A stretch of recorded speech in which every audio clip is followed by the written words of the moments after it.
This is Brackish Water, an Angus Green FBI thriller, written by Neil S. Plakcy, recorded by Neil S. Plakcy. 1. Barbershop Boys. I was listening to the radio on my way to work at the FBI headquarters in Miramar, Florida, when I heard the report that would shift the direction of my life for the next month. The U.S. Coast Guard has stopped at sea over 3,000 Florida-bound Cuban migrants fleeing deteriorating economic, safety, and political conditions in the Caribbean nation since October, more than the last 5 fiscal years combined, the correspondent announced. Prominent Republican donor Alvaro Vila Romero has presented the governor with a list or Cuban rafters he wants released from the Chrome Detention Center immediately. Included are political activists, former government employees, and 3 women jailed for selling cafecitos in Havana's Plaza de la Revolucion without permits.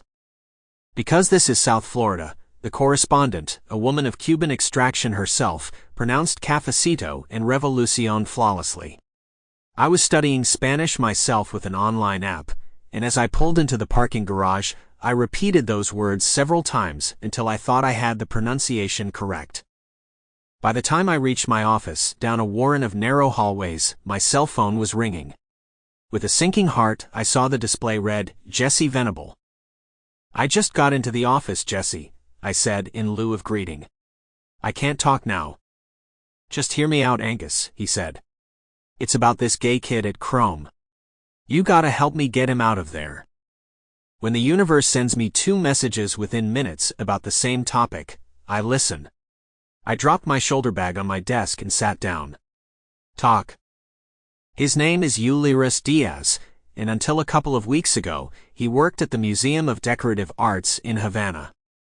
A bell rang in my head. Would he have been a government employee? Christ, I don't know. I got a friend from the time I spent in prison, who was close with one of the guards, if you know what I mean. I knew. Like me, Jesse was gay, though that shared kinship hadn't stopped me from arresting him for receiving stolen goods 2.5 years before. And his friend and the guard were probably gay too, even if only situationally. "What's this have to do with me?" I asked.